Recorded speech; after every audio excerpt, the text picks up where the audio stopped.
An incredible Happy New Year coming from us here to you, the utility room. My name is JELO, and with me, no, it's actually, is it there? No, am I doing this? How am I? I don't know. I don't have the stream on. There, I gotta go like Yeah, I think that's right. I right. think Okay, like yeah. I think I'm if you put your finger right here and I Actually, put my no, finger no. right See, now there. you're showing something off screen. It, Oh, it's this it's way. yeah. There you go. Opposite. Oh, it's mirrored. Okay, okay. I'm Right. glad Yep. we figured the technical things out. I'm surprised actually it took you that long. If I could say actually a bunch of stuff about you, but one of the things I could definitely say is that if it involves something technical, you could figure it out real fast. I definitely have a strong interest in technicalities for sure. Please welcome to the show, East Coast Canadian sensation Fowler.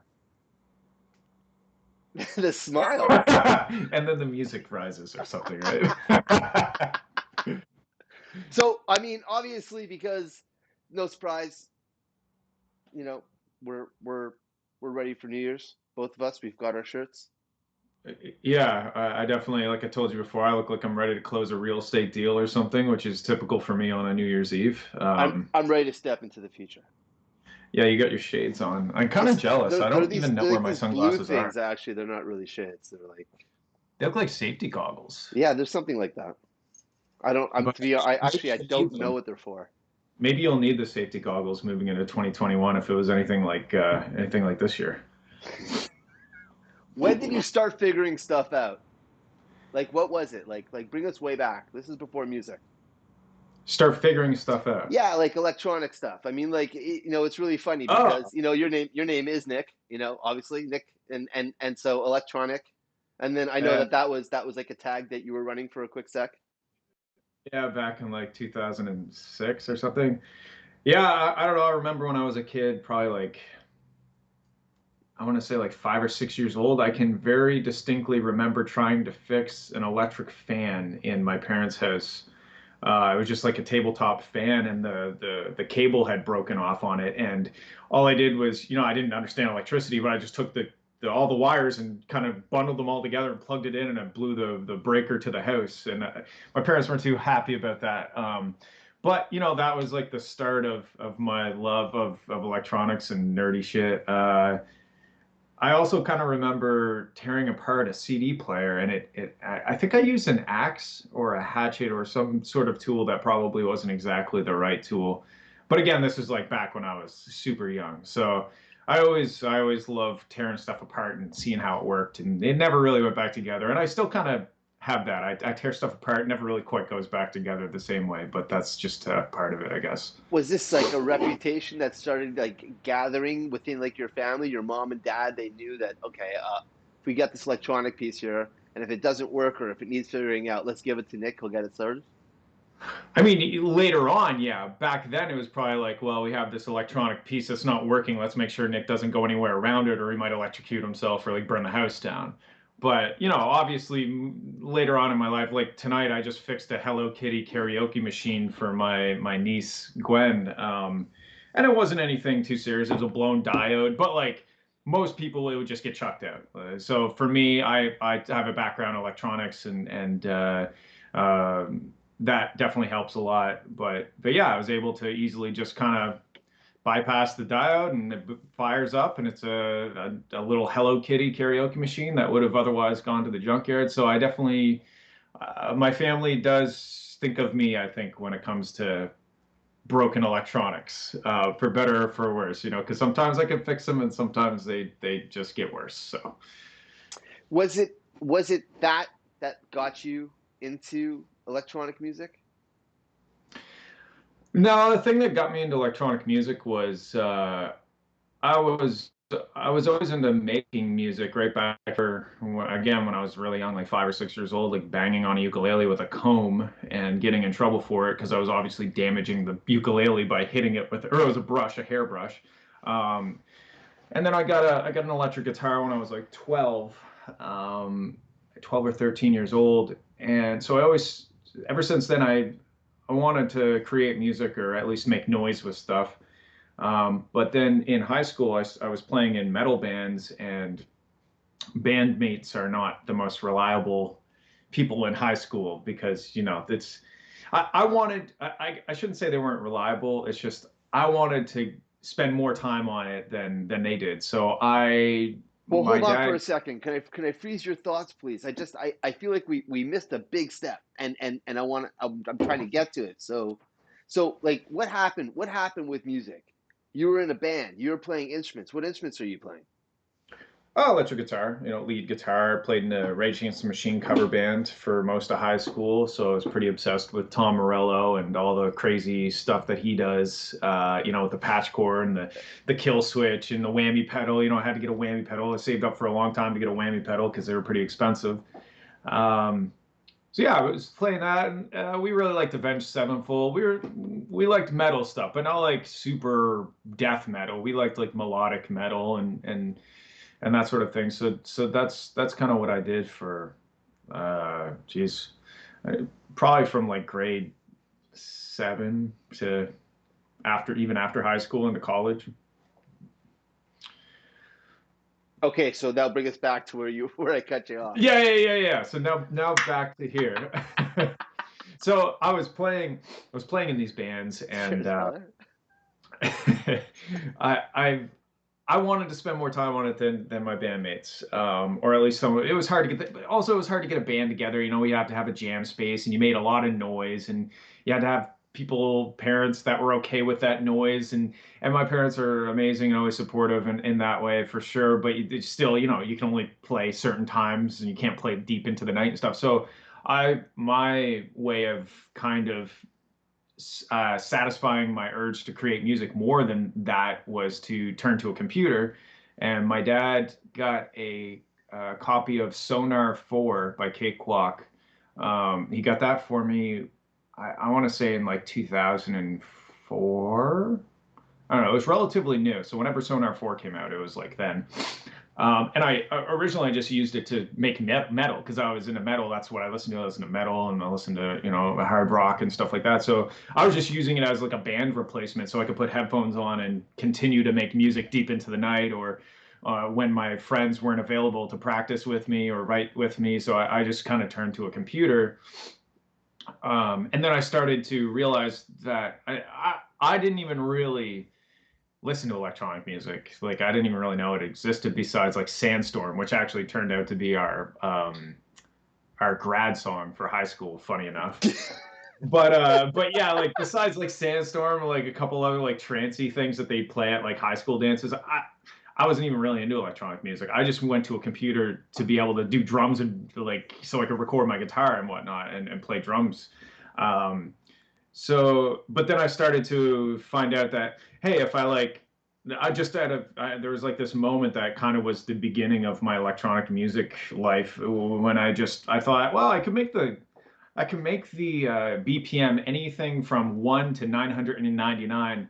So I made like a little drum beat and then I like put it to 999 just to mess around and see. And it made like this like terribly glitchy kind of granular synthesis, Aphex Twin kind of sound. And I was like, oh, that's really cool. And then I started playing around with that more, and I learned how to sample things. And there was like a little drum pad sampler in Sonar. I can't remember what it was called right off the top of my head, but I recorded like my parents' water heater or water pump running, and like the keyboard tapping, and I'd like sequence all kinds of little glitchy things.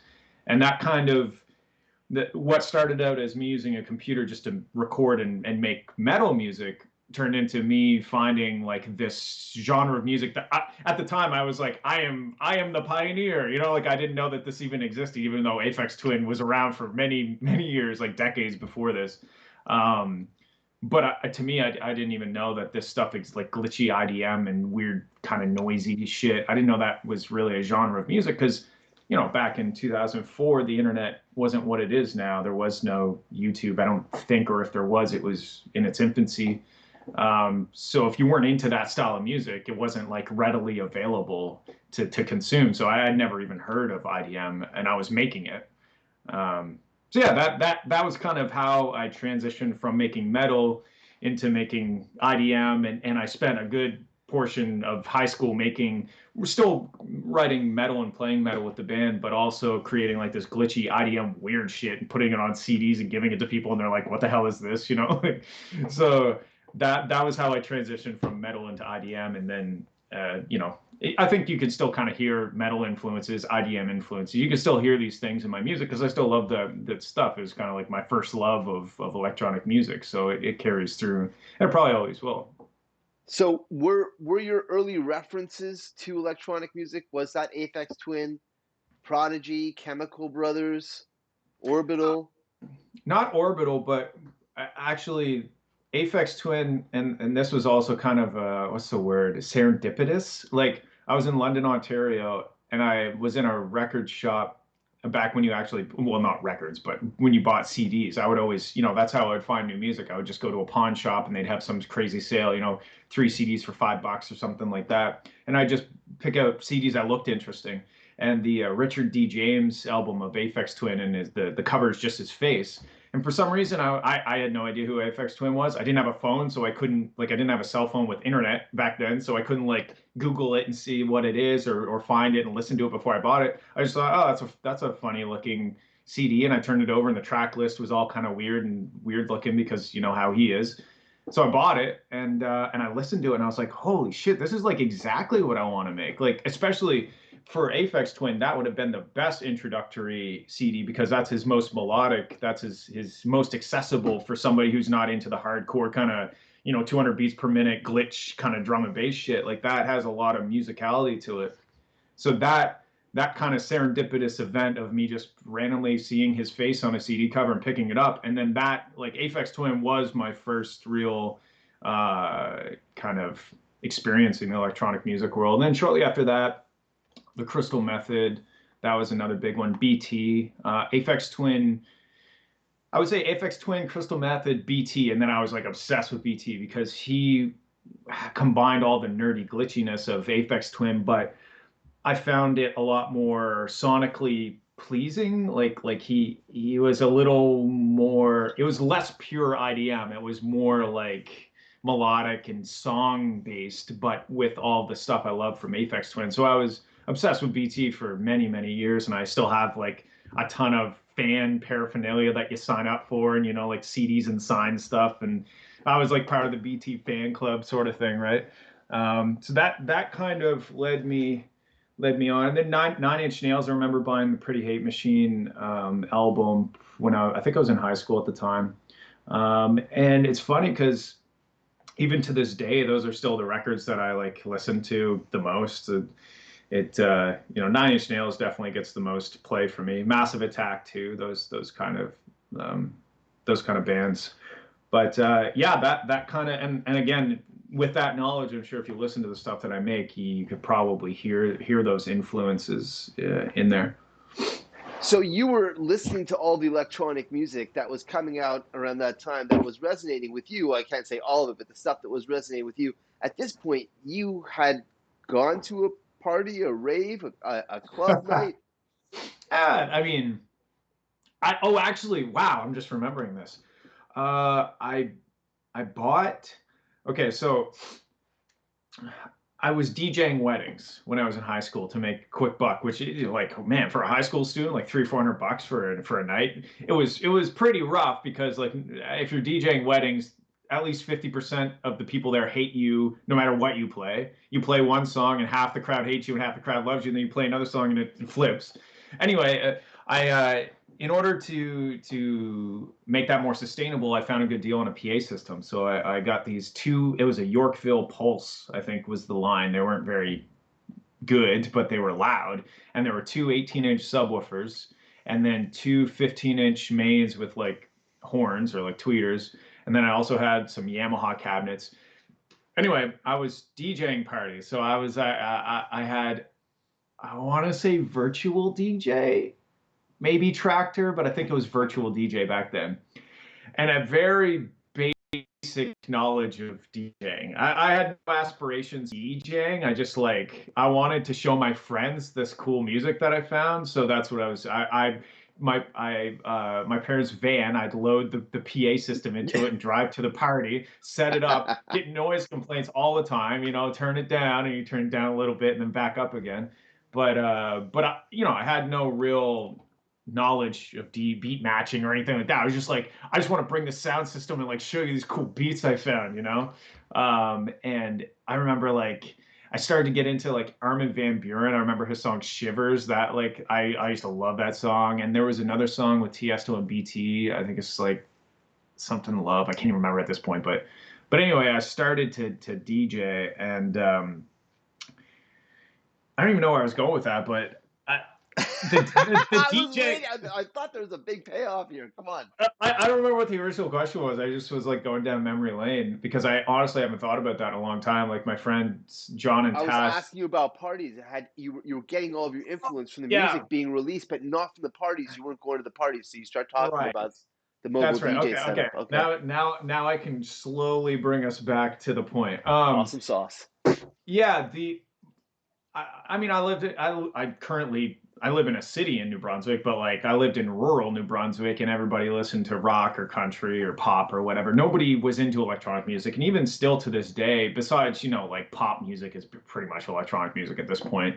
But there still isn't really any venues pre-COVID. There was never any real venues for like real dance, like dance music that's not just pop remixes or the kind of like top 40 dance club stuff, because there's just not enough people around for that niche to survive a bar. Like there's no bar in St. John that I know of that could just have like, like Chris Lake and stuff, like good dance music playing, because people would be like, what is this? Like where's Billie Eilish remixes? Where are these pop stuff that I can sing along to?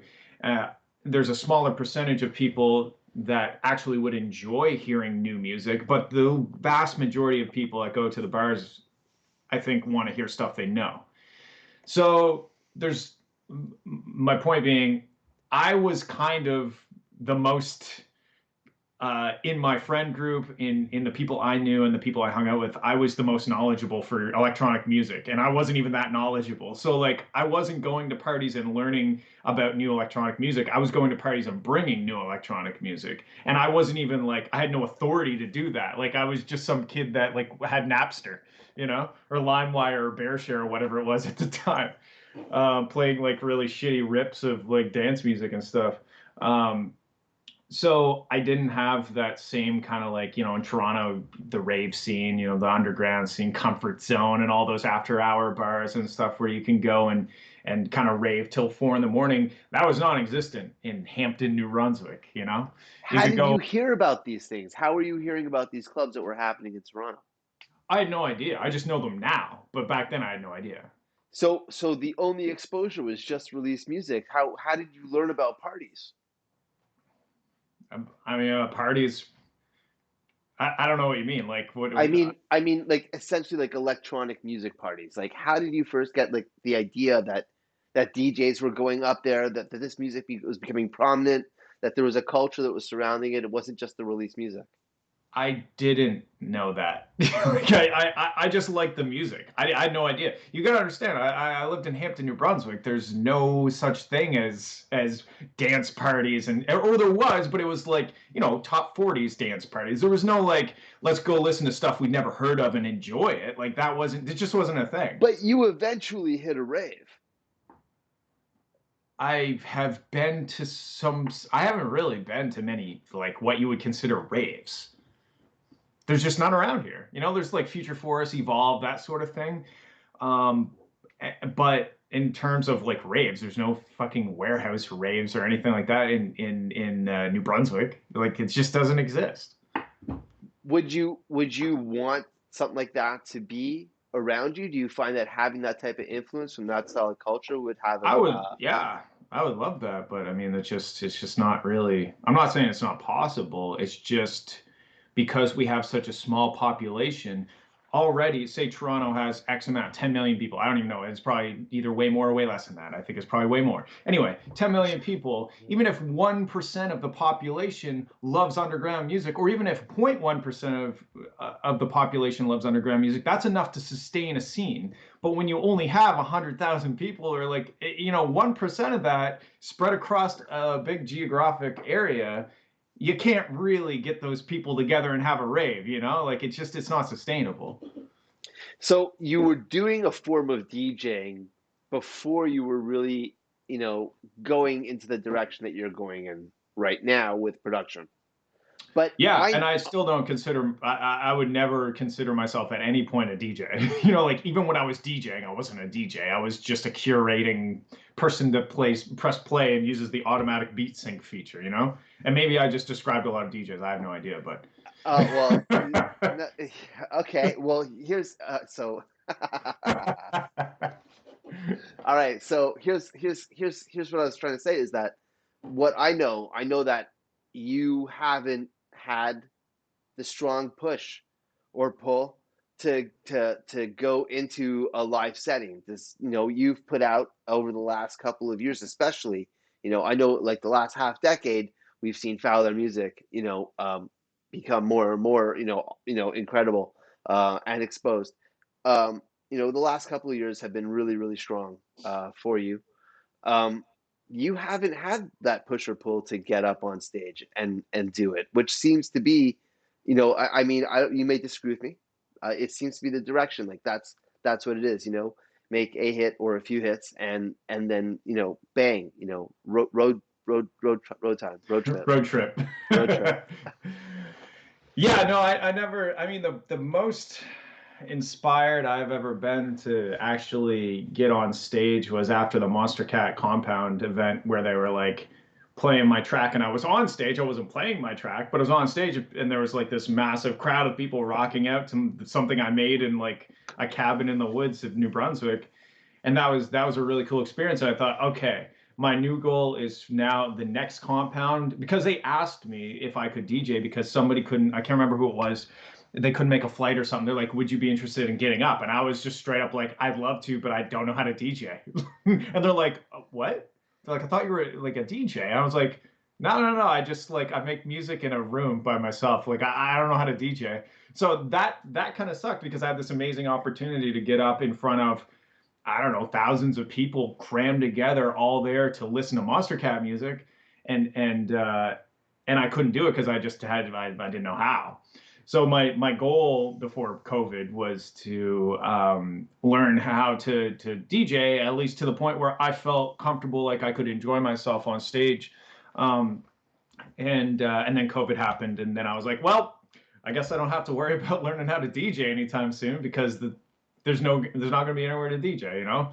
So and I've done like virtual shows where I've created a DJ mix, kind of like NFL created it, mixed it together, and that was I really enjoyed doing that, and I thought that was very satisfying. But that's a lot different than being able to do it on the fly live and pick songs based on the crowd reaction and like the stuff that you're so good at, being able to work a room and read the crowd and all that stuff.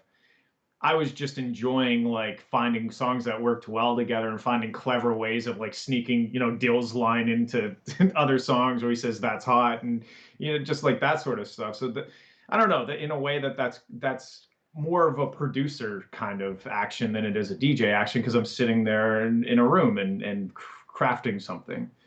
Um, but maybe after COVID, if that happens, goes away, I don't know. Maybe I'll be.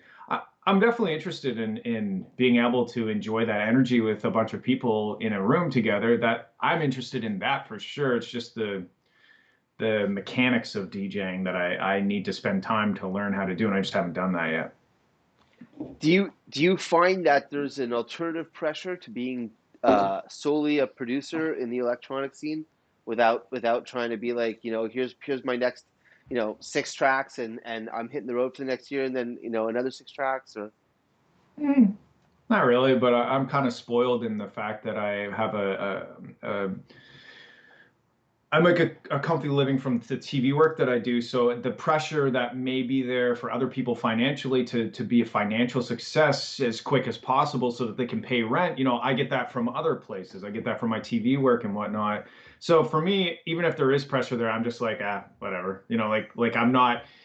If I thought it actually would help me grow my brand, grow, you know, what I do and be creative and bring some value to people, I'd be all for that. But if I just think like, oh, this is what people expect me to do next, like I don't give a fuck about that. I'm just it is what it is. Eventually, when it makes sense for me to do a live show or you know, hit the road or whatever you want to call it, if it makes sense to me and I want to do it like I want to do it, then I'll do it. And if it's just kind of like these are the things you have to be or to do to be successful, then I don't really pay a whole lot of attention to that.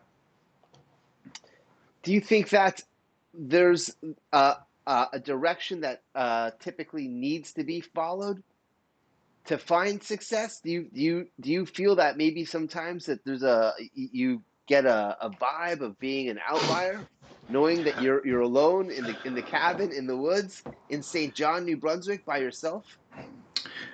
Yeah, I'm not saying that, you know, I don't do strategic things to try and get my music out to as many people as possible. I'm not saying that strategy and kind of the business side of what I do isn't important.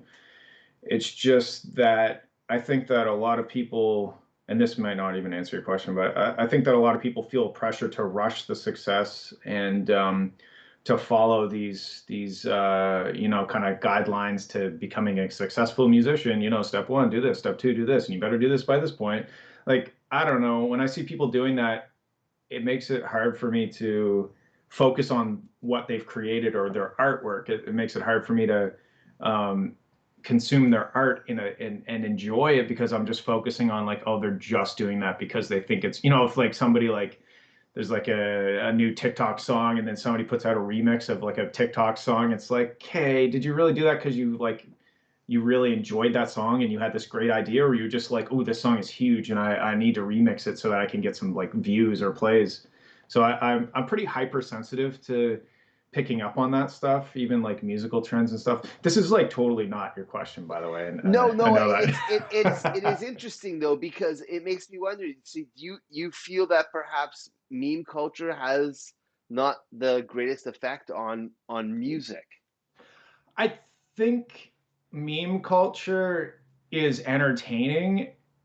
I think that if you are trying to follow a meme trend, you're already too late, and you should be trying to just create your like a meme is another form of artwork, you know, like it's another expression. It's a creative.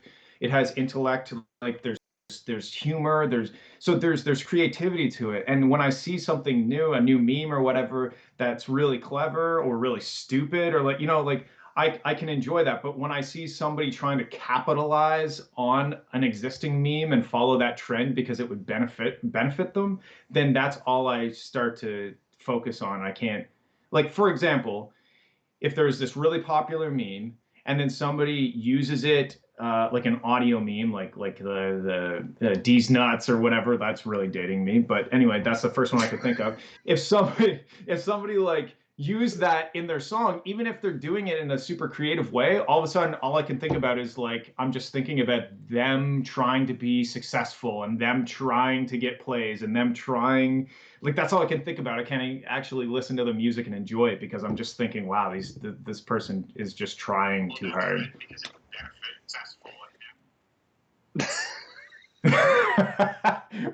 What was that? I had to load the app on the phone real quick for a sec because it was blowing up and I had to stop it and then it launched the microphone for a real quick sec. Nice, But I could hear myself. It was yeah, excellent. your voice is beautiful. You actually do have a great singing voice. I've been trying to convince you to sing for a minute. Um, I I wanted to get into a little bit of what you were talking about. You said that you did some strategic thinking in regards to how you release and what you're doing. One of the things that's been awesome for me to watch is how you've branded yourself and cars. And it's not just any car. It's specific to one car. A car that I think that a lot of people, naturally would be like, "Wait, what?" At least for me, because it's not exactly what, people are out there to think about Flash. And then I know that you didn't choose this car because of Flash. You chose the car because of capability.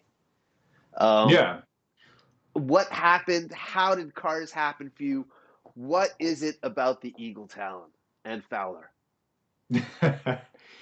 Well, first of all, I was only into cars as much as a normal 10-year-old boy would be into cars. I wasn't like, oh my God, um, there was no real crazy motorsport enthusiasts in my family. There was no real, I don't, I wasn't really that into cars, to be honest. And then as a graduation present from high school or college, I believe high school, my parents got me a '99 Tiburon.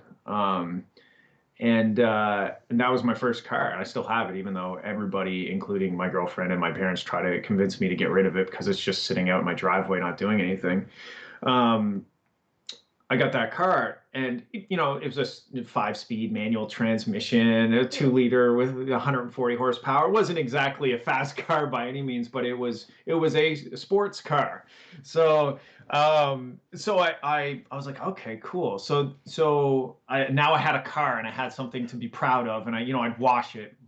It was black, so it was really hard to keep clean. I'd have to wash it a lot. So I'd wash it and it would be shiny and black and look nice and I'd like it. And I'd put the tire shine on. It would, um, and then, but I would never really I was too scared to mess with like the mechanics of it because I didn't know what I was doing. I don't have any background in mechanical or automotive stuff. I never, really worked on anything like that. I was definitely into the electronics side of things, but, in terms of like, a ball joint or steering column or whatever, like the mechanical side of things scared me. But then I used to live in Fredericton, New Brunswick, and I was driving home one day, and all of a sudden the car just had no power, just like died, and I pulled over, and it would turn over, but it wouldn't start. And it turned out that the timing belt broke, and the engine was basically toast. I mean, unless you rebuild it and do valve guides and valves and stuff. Anyway, I couldn't afford it. I just started my job at the university there. I had no money. I couldn't afford to like have it fixed. So I had nothing to lose. I had to fix it because I needed a car. So I found an engine on 200 or on Kijiji. I think it was Kijiji, or maybe the Fireflyer back then. Anyway, I found an engine for $200, and since I had nothing to lose, and since the car was broken, I couldn't break it anymore than what it already was. I was like, "Okay, I'm going to take the engine out now." Like I had no idea what I was doing. I was just like, "Well, I've got an engine here. I've got a broken engine in the car. I guess I'm gonna change these two engines." So I borrowed an engine crane from my uncle, and I just basically started. I just opened the hood, and I was like, I think I took the hood right off because I needed to. Took the hood right off, and I just started looking at it. I was like, well, that's gonna come off, and that's gonna come off, and I started, like, oh, that's a bolt that's holding. Oh, there's another bolt there. I just kind of worked my way through it, and eventually I had gotten everything off of the engine that needed to come off and started jacking it, put the engine crane on, jacking it up, and I got the engine out, no problem. Well, I shouldn't say no problem. It was a lot of problems, but I got it out. Um, and and then I got the new engine in, and there was definitely some hiccups. Like when I put the throttle body back on, I forgot there was a washer in between, and as soon as I started that engine up for the first time, it went right to red line. It was like there was all kinds of problems, but at the end of the day, I successfully swapped this engine in. And up until swapping that engine, the biggest thing I had done on a car was an oil change. And I was even scared to do that. I was like, what if I put the wrong amount in? What if I put the wrong oil in? So I went from not being able to even like change the wheels on my car to like the winter tires and stuff because I didn't even have a jack. I went from not being able to do anything to having this incredible opportunity to have nothing to lose and try to change the engine, and it was successful. And then I was like, you know what, this isn't too bad. So I started, I put a cold air intake on it. I put like an exhaust on it. I started like, digging in a little bit into this car, and I wasn't quite as afraid. I did some body work on it. Luckily, there's like plastic things that go over the body work, so you couldn't see my shitty body work. You're leaving out the Um, Nick Cage sticker. that's on the Talon. I'm still talking about the Tiburon. We Uh-huh. haven't even got to the Talon Oh my yet. God. So this was my introduction to cars. It was basically nothing, nothing, nothing, engine swap.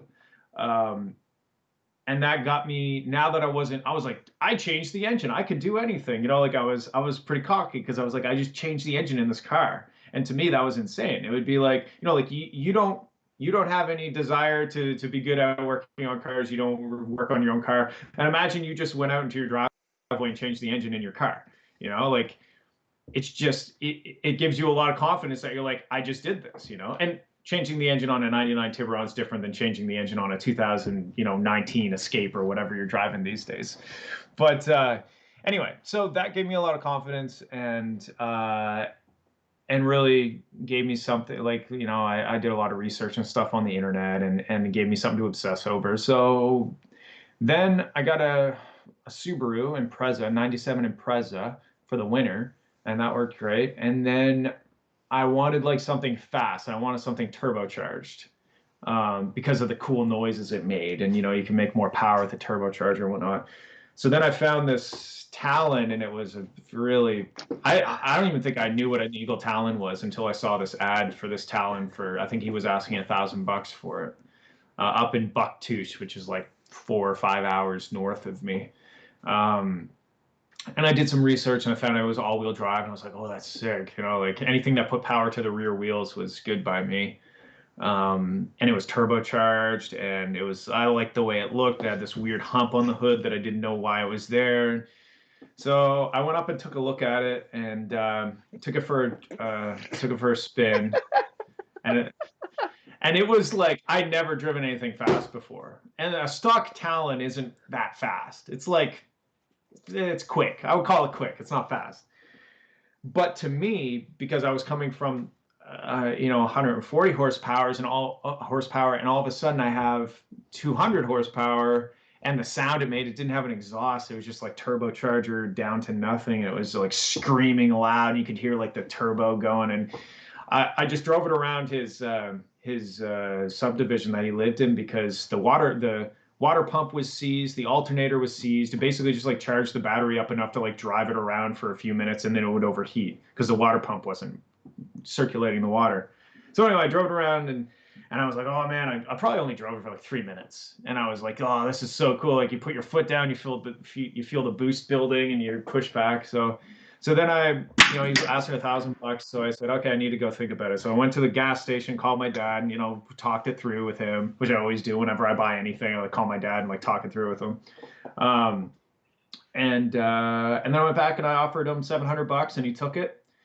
And then I called the tow truck and towed it back to my place. And it definitely wasn't, roadworthy. It had no exhaust. Like I said, the water pump was seized, the alternator was seized. I don't even think the power steering worked on it. I can't really remember because this was like nearly 10 years ago. So yeah, that's and then I don't know. This is a huge story, so I don't even know what to go into. But that's how I got the Talon. That's how I got it through CAA. I hope they're not listening because the tow truck driver took a little bit of extra cash and took it way beyond what the CAA like covered me for. Oops. And Well, this is a long yeah, got time it ago, back. and the records are probably erased after several years. So. This was like 9.5 years ago. Perfect. Yeah. Doesn't exist. So anyway, yeah, I definitely didn't plan to have an Eagle Talon, and even when I started the Fowler project back in, oh God, 2013, 15, 13, I think 2013, I didn't have this grand plan of having it part of my brand. It was just my car that every winter I'd tear it apart and rebuild it.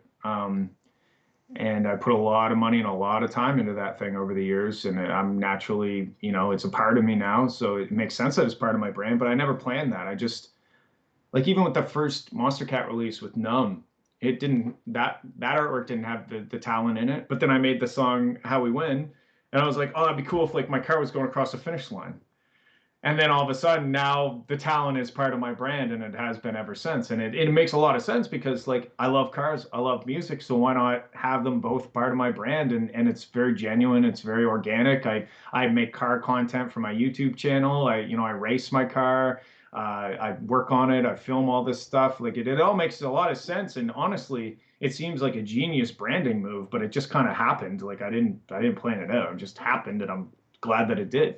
How much of what would you say is that type of happenstance? What that you're doing and that you then springboard off of? Well, yeah, I mean, everything's like that. There's a lot of luck involved in life, but it's what you do with these opportunities and these happenstance things that happen. Like this sort of thing was just kind of luck that I wanted to have my car on this album art, and then people really responded to it well. But then it's okay, now what do I do with that? How do I capitalize on this opportunity in an organic way? So definitely it's very now I don't want to say pigeonhole myself into always including the album or talent in the album art, but like now I feel like if I put out album art without the talent on it, there might be some questions asked. Like, did you get rid of the talent? What happened to the talent? Is it dead? You know, like so Will but I'm okay with it. is that ever a thing? Do you ever think to yourself that there'll be a time where you retire the talent? Yeah, no. No, the talent will never What no. about the I chassis? can't What happens if something happens with the chassis of the car, the body? everything can be repaired for the right amount of money. I mean, yeah, okay. If the car got, flipped 1,000 times down a hill, you know, I, Let's hope it I don't doesn't want to come to think that, about brother. this. Yeah, I don't want to think about Yeah, these yeah, no, scenarios, no. but like the I was thinking of scenario, something light, not something of a flip, but okay, but something light is repairable. So I'm thinking the scenario where the talent can't be revived. I don't really want to think about myself in that scenario. It's not rusty. It's solid. sure. So Rust is the consideration of something else that I for, had in my brain. yeah, for a '90s Japanese car, it's yeah, rust is a concern, but it's not rusty, so I don't have that concern. And I just drive it very carefully on the road. Like I drive the piss out of it when I race it, but when I'm on the road, I just drive like a granny. I don't drive it too fast or anything like that. So I try to be very careful because every time I drive it, I'm like, if I just got into like an accident and like not even a serious one, like yeah, I could twist the frame and you could always straighten a frame, but like, so I drive it carefully on the road. Is the car something that you use for when you get stuck with writing? When you're in the studio, when you're in the cabin in the woods, and you're off and you're trying to generate something, and it's not coming to those moments they happen. Is it does it help having the car that you know that is waiting for you? Be like where you say fuck this, step away, get behind the wheel, or open it up in the garage and do some work. Yeah, definitely. I think it's obviously music is a very big passion of mine, and it's a very probably the biggest part of my life in terms of my passions. But yeah, it's nice to have something else besides music because I know some people that they're just all music all the time, and I feel like that's yeah, sometimes that can get you into situations where you can't get out of a rut. But I guess most people probably have something else, even if it's just like video games or some other passion to get you out of that world for a bit. But I definitely have, yeah, I've definitely gone for drives after struggling in the studio for a while, or even the studio has three screens, and my tuning software for the Talon requires a lot of real estate. So like I definitely will pull up the tuning. I'll do like a data log on the way from my house to my studio, and then I'll pull up that data log and do some tuning. Like it gives me a nice chance to step away from the music and focus my brain on something else that I love. So yeah, it's definitely a good escape when I need it. I'm curious. I know this because I've been in the ride myself. Why not ever invest into something that is decent to play music inside the town? Yeah. Well, first of all, the Talon doesn't have any sound system. It doesn't have any speakers. Doesn't have any radio or nothing. It's stripped for racing, basically. Just get rid of everything that you don't need for weight savings. But even in my BMW that I drive in the summer as well, it has an amazing sound system. I don't really listen to music in it very often. My Jeep has a shitty sound system. I listen to podcasts. I just every day I get up in the morning, I go to the studio, I work on music all day long, and when I leave, I don't really want to listen to music anymore. And the Talon, I just love the way it sounds. The BMW, I love the way it sounds. So I just listen to the car, and that's better to me than the music. How is it that you find yourself discovering new music to influence what it is that you're doing? You. Come on, you can't say that, right? That's not that doesn't work right now. No, Yes. I'm serious. Like It's a I struggle. know that you're like It's a, you're this high deep, with Nine Inch Nails. I know that you're in the shower, it's rocking. You're in your bedroom, if you're just chilling, it's going. You're in the kitchen, you're cooking. It's NIN, which is awesome sauce. But if you're not turning on the radio, if you're not checking charts, how do you know what's happening? Does it matter to you? I kind of live under a rock, for better or for worse. And I think more for worse than for better. Um, because I find it really hard to find music that I like. I find it really hard to find music that I want to listen to more than once. And there's a lot of music out there. There's a lot. It's very easy to upload anything to anything these days, for better or for worse. It means that a lot of creative people that might not have had the financial means or the opportunity to reach the masses, it's great for them because now they can put their music out. But it also means that everybody that's just kind of piecing together loops from a splice thing or from like a cymatics thing, they are out there too. And when I hear a cymatics drum builds and then a drop filled with pre-made kind of wubs, I'm just thinking, what am I listening to? So it's really hard for me to cut through that noise and find actual good stuff. So Spotify helps a lot though. I find Spotify like they're going off the radio, like find a song I like and then go off the radio and then kind of skip until I hear something I like. But I honestly don't really listen to EDM like hardly at all because I find a lot of it is just not that great. Like it's so easy to just go and get these amazing sounding wubs and piece together this amazing sounding drop that doesn't really convey any sort of anything besides like listen to these amazing sounds that I've found, or even listen to these amazing sounds that I've created. Even if it is, even if it is a creation of these sounds, I'm still not really getting anything out of it besides maybe like, oh, that's a cool sound, but like I'm not really hearing a song there. So I don't really listen to EDM. I'm not a big fan of a lot of EDM for that reason because I just find it's too concerned in creating the craziest wubs or the craziest like build up, and then it's so predictable a lot of the time. And I know that I'm saying this and I make stuff that also is predictable because it has builds and drops and whatnot. But that's why I put like electric guitar kind of metal stuff in How We Win. I'm trying to like switch it up to give you something beyond just the snare, snare, snare, snare, snare, snare, snare, snare, that, and then like wub, and then da da da da da da da wub, da da da da. Like it's so formulaic, and I just don't feel like it has conveyed anything to me. I don't feel like I'm any better because of listening to these selections of sounds. So to answer your question in a super roundabout way, No, it's beautiful. I just I don't listen to new music because I get really discouraged when I try. But I do like when you send me stuff because I do, I honestly do like the stuff you send me a lot more than the stuff that I'm able to find on my own in terms of, what I usually find anyway. But We've had some there's healthy debates over music. There's no doubt. I'm wondering, where do you find your benchmarks when you've got the isolation geographically, when you've got not a ton of exposure coming your way, as far as what's happening with output that's out there around mm, the world. Where is it that you're finding your own benchmarks? Do you find pressure with every new release, so whether it's a single, an EP, or an album? Is there a pressure that you're applying to yourself to be greater than the last effort?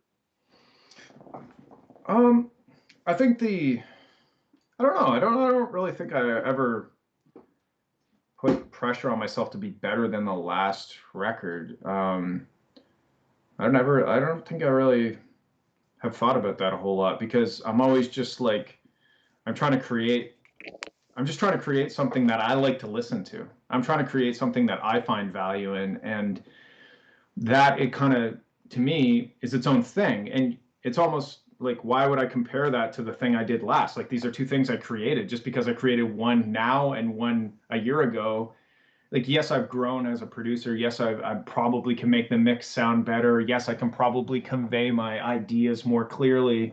But at the same time, I go back and listen to some stuff that I made in college, and yeah, the mix sucks. And like I've got like 7 kick drums on top of each other. There's like so many things wrong with it, but I'm still listening to it. I'm like, I still enjoy that. Like I still, and I almost wouldn't want it to be any other way. I wouldn't want it to not have 17 kick drums on it because that's the way that song was, and that adds character to that. So I don't know. I always want to try and do the best I can, and as I grow, I should be doing better. But I don't know. That's kind of a weird concept to come.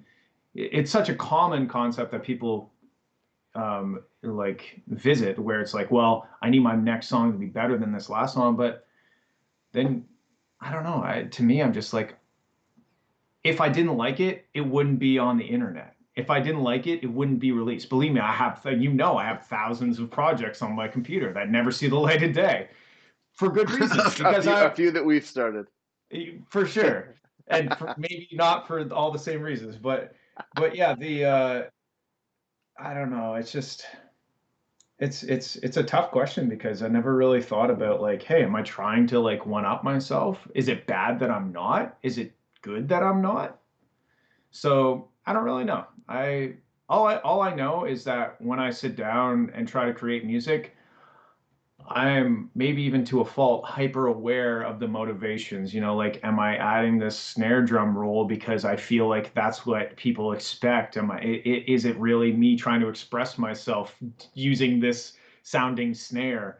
Like the one snare that I can't stand is that like Jack U snare. Sounded great when they used it. Sounded great when they were the first ones to use it. But now anytime I hear that Jack U pling, like that plingy snare, whenever I hear that, I'm just like, all of a sudden that's all I can hear in the whole song. The rest of the song doesn't even exist to me anymore. All I can hear is that pling, and so I apply that to myself as well. I'm like, well, why am I doing this loop, or like why am I doing this every quarter note, and then at this point I'm going every 16th note, and then every like why am I doing this? Am I just doing this because it's the thing to do? And at that point, is it even me expressing myself, or am I just like kind of following the guide of how to make EDM? So again, I have no idea what your question was, but I hope that answered it. So This is how my brain works. I just kind of go off and I just run with it. Right, and ironically, this is your brain not on drugs. Yeah. So we just dropped an EP, 5 original tracks. Um, I know obviously the the behind the scenes stuff in regards to the creation of the EP. But when we were sitting down to do it, you said something just right now that was awesome for me. I know about it, and I think that it's something that we should talk about just real quick. Is how you feel about stuff, and that when you're putting together tracks, it's not just let it drop and let it rock a room or let it rock a floor. You're emotional. Making electro house, making or what is called electro house, I guess a form of tech house. I think bass house, what can be called bass house. You've touched on these things, and there's been an emotional attachment for you with this. Um, is this why you've tried to come up with clever hooky vocals for a lot of your tracks to be leads? Honestly, a lot of the time I create vocal hooks and stuff like that because all the vocal things I do is either, my friends doing vocals or me doing vocals. I think I do it because it allows me to understand what the idea is that I'm trying to. So for example, for How We Win, like I'm like, oh, this is I was writing the song before the lyrics were there, and I'm like, hey, this is like it's like a Victoria sound because I think they had the guitar thing, the lead going, and I'm like, this is a Victoria sounding song, but like I can't just did you just spill that on yourself? Wow, have another one, you blush. It's New Year's, man. I'm partying with you. um, If we were to stay in all white and crispy, it wouldn't be right. right, right, right. Let's say if you want, man. You know, Yeah, yeah, let some chest hair flow. Let it flow, let it erupt. I'm here for you. What was it? on Oh the yeah, internet? yeah. So for me, I can't just create like every song I make has to have some sort of like meaning or some sort of message, right? So a lot of the time when I make the vocal thing, it's me trying to nail down what the meaning of this is, even just for myself, so that I can continue to write it. Like a lot of the time, I finished up a collab with Slow Palace and Quinn, that's coming out in February on Monster Cat, and we were really struggling with the track because I specifically was struggling with the track because yeah, it sounded great. Like the drop was sick. There's all kinds of cool experimental sounds that I made and new stuff like sound design wise and the breakdowns were super melodic and very emotional, but I didn't understand what the message was. So it was hard for me to write that song because I still come at it from a song perspective, not like a DJ track perspective. So once we got Quinn involved and got some like actual words and concrete ideas or concepts or sentiments happening, all of a sudden the song just like wrote itself because I'm like, oh, okay, I get it now. Like now it's about, like the song is about what it's about. Before it was just like some really nice melodic stuff, some really cool sound design, break down more nice melodic stuff, build you back up in some more crazy sound design. But now it's an actual song that's about something. So that's why that's not always, but most of the time I have to have some sort of vocal hook or something so that to me it feels like a song, like it feels like it's about something. That's not to say that all my stuff has vocal hooks in it, but typically when I'm doing a vocal hook, it's because I'm trying to help myself write the song. What do you think is the next? What I mean, I know the answer here, obviously, so you can't just be like that. But like, what is 2021 looking like for Valor? Well, I mean, I feel like I've really stepped up my video creation abilities. Morgan and I bought a car that we're putting back together. It's a 92 Pulsar. And I think there's going to be a lot more, but also not just cars. Like I keep kicking myself in the ass because I keep meaning to bring my camera out to the studio. I want to record a welcome video for my YouTube channel that explains clearly, hi, I'm Nick. I love cars and I love making music. And on this channel, you will find me making cars and me making music. Like to really lay out the brand of you're going to find car content, you're going to find music content. This is what I do, right? So to me, 2021 is going to be about really trying to nail that brand and incorporate it in a really good way and be able to have like there's lots of interesting stuff that happens in my life, lots of funny moments, lots of stuff that happens, and I want to be able to capture those moments in a meaningful way and edit them together in a meaningful way so that you don't have to sit through 24 hours of footage to enjoy the things that I enjoy in life. So that to me is going to be a big focus. But also, as you know, I'm working on a full length album that's not really EDM. It is electronic, but it's more um, emotional or more melodic or musical, some ambient stuff and whatnot. So, I could sit in the studio and make How We Win over and over and over again, but I don't want to. So 2021, I'm not saying there won't be electro in 2021, but my biggest focus right now is that album and putting it together because I think it's one of the best things that I've done so far. And I mean, there's like 17 songs, so I'm obviously gonna have to chisel it down but I still want to add more. I'm still like, oh, I got these ideas, and I still want to add more tracks to it, and so I gotta make it make sense to me before I reveal it to the world. But that's obviously going to be a big thing for 2021 is this album, and also the NFT art thing is really cool. With the cryptocurrency, the blockchain, digital artwork sales and stuff like that. Mike Darlington from Monster Cat reached out to me and introduced me to some people and really introduced me to the whole idea. I had no idea it existed. So that could be a cool thing for 2021 as well. But I think mostly it's going to be me nailing down my brand and being able to create content to communicate that brand more effectively than I have in the past, because I still am kind of riding that wave of like happenstance of like people love my talent, people love me. Like, wow, what do I do with this? You know? So I want to nail that down a little bit better and create content that people want to watch right to the end. And still no live shows. It's COVID.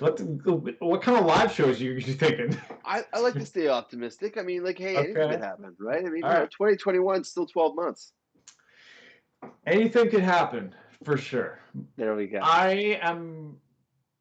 One thing's for sure. There's nothing stopping me from filming myself putting this car together in the garage, and there's nothing stopping me from creating music in my studio. So I'm going to focus on those for now. And if maybe things start to open up and there's an opportunity that I'm like, okay, now I actually need to make a live thing, then maybe I'll do that. But like at this point, I'm going to focus on my strengths, and that is creating music and working on cars. I want to know, how does the Grand Prix fit into stuff that is going to be happening in 2021? Are you going to continue doing the races? Yeah, that's a good question too. So for people who are listening that might not know what it is, because it's not really that well known. It's just they're more like my super fans or my closer knit community of fans that know about it. It's an ARG. It's like a internet puzzle for each race or for each song that I put out for each single. There's a race that I've created, and each one's totally different. And honestly, it takes just as much work, sometimes more work, to make the race than it does to make the song that it goes with. Um, and whoever gets to the end of this puzzle, kind of like it's almost like an escape room sort of vibe on the internet. Whoever gets to the end first is the winner of that song. And I have homemade trophies that I've created out of parts that came off of the Talon.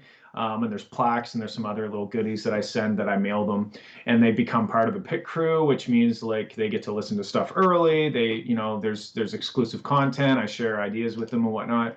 So moving forward, we've done 5 races so far. There's 2 more coming out early 2021 with the Slow Palace collab, and I have another collab coming out on Insomniac Records with Cloverdale, and those 2 races that'll take us to 7, and then 3 more races, and then I'm going to take a break because it's honestly so much fucking work to make these races.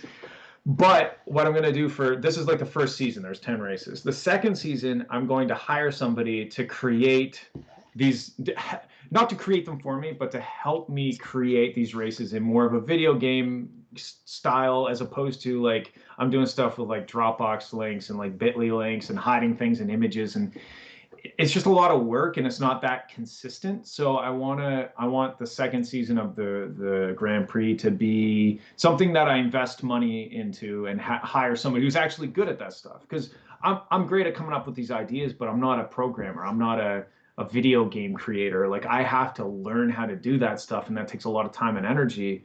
So I really want to, and I just think that somebody helping me it would have a better outcome anyway. So yeah, after probably halfway through 2021, after the first season is done, I want to say the second season is probably going to be a 2022 sort of deal, because I want to really step it up to create 10, I'm almost thinking of creating 10 video games, to 10.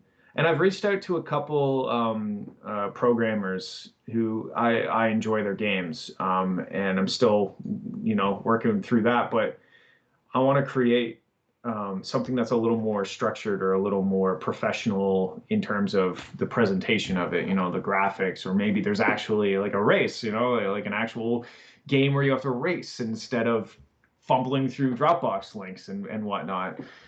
So that's the plan. It's definitely going to continue because I think it's a really cool concept and it really ties the 2 sides of the brand together well. But I need help. I need help with this because I seriously, it's so much work, and I love it. It's very satisfying when I create this race, and it gets I have people that test it for me, and they point out these problems and I solve them, and then I have this like cohesive race from start to finish, and then I put it out there, and it takes like there's usually about, I don't know, 15, 20 people competing at any one time when the race comes out. and it takes them like 8 hours. And they're willing to do that. They're willing to spend a full day trying to solve puzzles that I created in terms of the song because there's stuff hidden in the song and whatnot. So it's really satisfying and really gratifying, but it's also just it's just so much work. Do you think that this extension could have its own life past the music? Like, do you see yourself ever to the point of where maybe you're just making a Fowler game? Maybe there's a soundtrack that's kind of associated with it, but Um, the primary focus is actually the playthrough, not the music itself.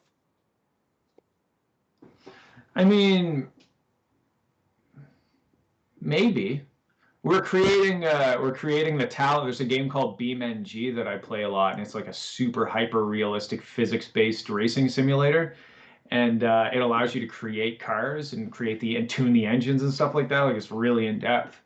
And we're creating a Talon for it. So that's kind of cool. It's not its own game, but it's like cool that you're going to be able to download this Talon model. And I'm trying to make it so it handles the same as a Talon. It's got the same power as a Talon. It sounds the same as a Talon. Looks the same as a Talon. Like I'm trying to make it like a 1-for-1 as close as I can get it. Because this game's like crazy. Like the tires, you go around a turn and the tires deform. Like it's like super. It's almost just a tech demo. It's not even really a game. It's more of a tech demo. But it's really fun and I'm working with a couple of my fans that are putting in some time and they're helping me create this model of the Talon and that's going to be super cool and also great for me because I get to practice, you know, and I can hit a wall with my fake Talon and not hit a wall with my real Talon, you know. So Have we tapped the totality of the Fowler veins here? Do you think that maybe that it is you're split into thirds, one of which is music, another that is Talon and the BMW cars, and then obviously the newest edition as well with Morgan, and then the tertiary angle that third slice is for video games. I mean, I don't really play that many video games. I just bought this, you know, the steering wheel and the pedal setup, and that I'm like addicted to that because it's super fun. I don't know. I mean, I love video games, and I'm definitely nerdy, and I like to play, you know, I like to play video games, but it's not really a huge part of my brand. I love playing video games with my fans, and we have on Discord we play Jackbox, and it's hilarious, and there's actually quite a bit of like Fowler lore, you could call it, or like Fowler. I don't know, like branding things like emojis and images and stuff that have happened during our gaming nights in Jackbox. So like that part of it's that sort of fan engagement and to get to know my fans on a very personal level. That's all very fun, but I don't know about making a Fowler video game. I've never really thought about that. I know like Alex did it with his Savant project and that was really cool.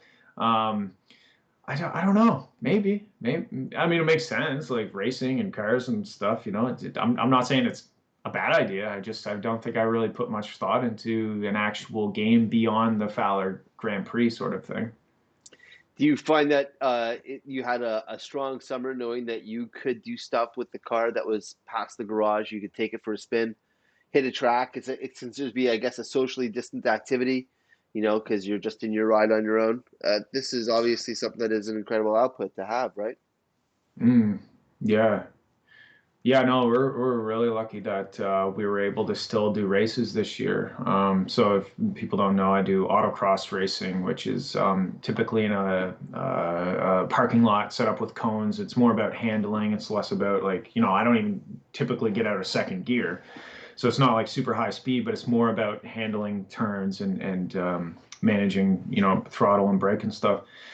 But we're really lucky that we were able to actually get quite a few races in this year. Next year should be even better because we have a better idea of what to expect. You know, like the first few races, some people were wearing masks, some people weren't. Now I feel like most people, except like the extreme anti-mask people, they just have no problem wearing masks because who fucking cares? It's a piece of paper over your mouth. So like next year, I think the races will do even better and we'll have even more races. And it's great to get out and just hang out with like-minded people and just socialize in a safe way when, you know, 2020 has been a very isolated and lonely year. So I'm looking forward to next year. I think we'll have more of this crazy world figured out and still be able to enjoy some of the things we used to. That's the optimism that I love. Yeah. Yeah, sometimes I'm optimistic. Do you feel the pandemic has been a struggle? Has 2020, was it a very hard year for you? At the start, yeah, at the start, it was rough because you couldn't see any of your friends, you couldn't see your family.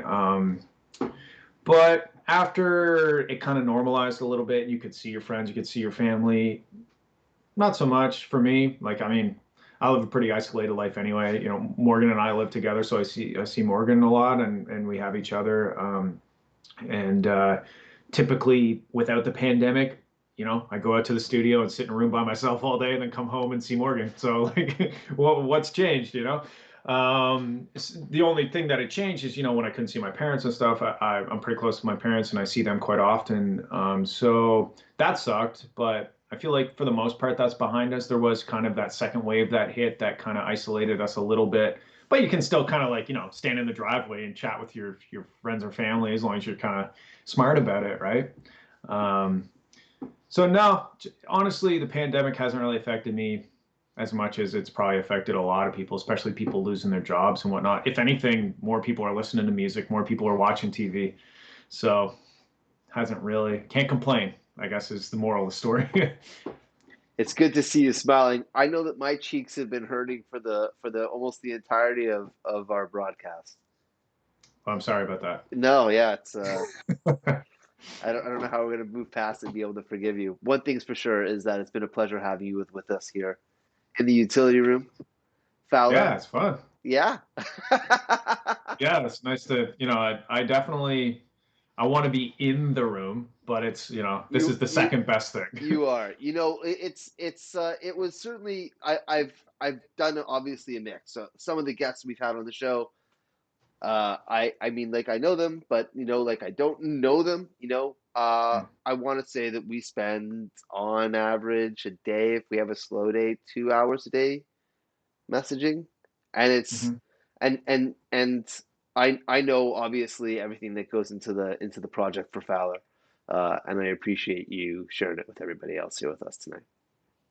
Yeah, anytime, man. Thanks. Thank you. All right, and any idea of, listen, I'm gonna step back into 20.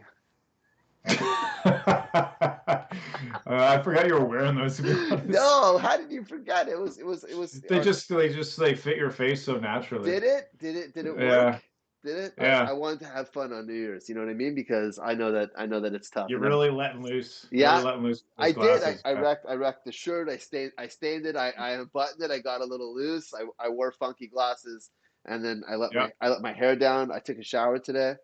I got That's I good. yeah I That's got nice. I'm proud. I got beautiful for you on New Year's. Hey, that means a lot.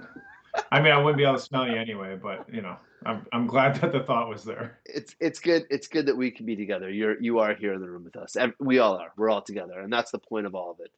Have an amazing New Year's wherever you are. Listen, before we run, where do we find you online? Everything is just Fowler music. Whatever slash Fowler music. The whole thing. FW. Yeah. SoundCloud.com/ FWLR music. YouTube.com/ FWLR music. I was smart. I was smart when it came to that. Are you trolling me right now? Is that what's I'm not. No, no, no, no, no, no, not at Yeah, all. yeah. Much love to everyone, no matter where you are, here, there, everywhere. My name's Jello. Over here is. Fowler. Have yourselves an amazing New Year's. See ya.